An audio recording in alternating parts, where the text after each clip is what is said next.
I think the technology will improve clearly, and advancements will be made in that. But you know something, the more life changes, the more it stays the same. Because Jamie, probably before you were born, but I remember it. One of the best ever documentaries for me, and one of the best ever pieces of football content, was with the great late Graham Taylor when he was the England manager. And I think the documentary was called The Impossible Job. And if you get a chance to see it on YouTube or find it somewhere, it's absolutely amazing. And Graham was the England team manager in the unsuccessful qualifying campaign to get to World Cup 94 in the United States. Graham gave the most incredible access that I have ever seen in football.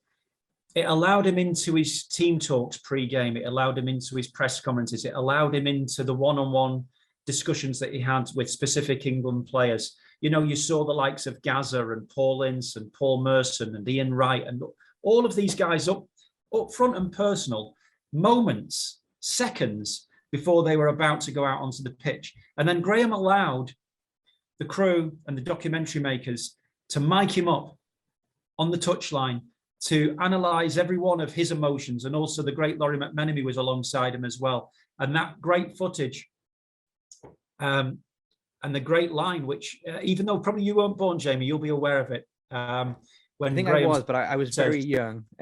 Yeah, no, that's right. Well, yeah. I think I've been 4 or 5 years old, I think, in that period, but yeah. Do I not like that? Is Graham Taylor's famous line. And you've probably heard it a million times, and many people have, but they don't realise it comes from that documentary. Do I not like that?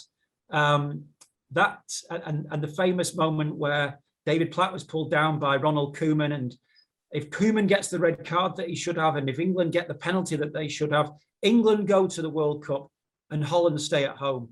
It's just the most incredible thing. So the point I'm trying to make is the people that can get access, the person that can get access to the first Messi interview when he joins PSG, the person that gets the first Emma Raducanu interview when she comes home after winning the US Open, the person that can get the first Ronaldo interview when he sits down during his time at Manchester United, that sort of content is always going to be absolute gold dust. When you can get that insight, then that will always remain the same.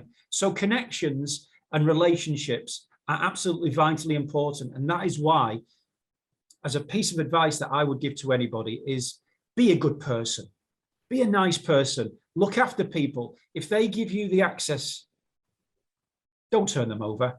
You know, if you can look after somebody, do it, because, you know, relationships are so important in this world, and actually being a good person is really even more important. And if you can create those relationships and people can begin to trust you, then it will benefit you in the long run.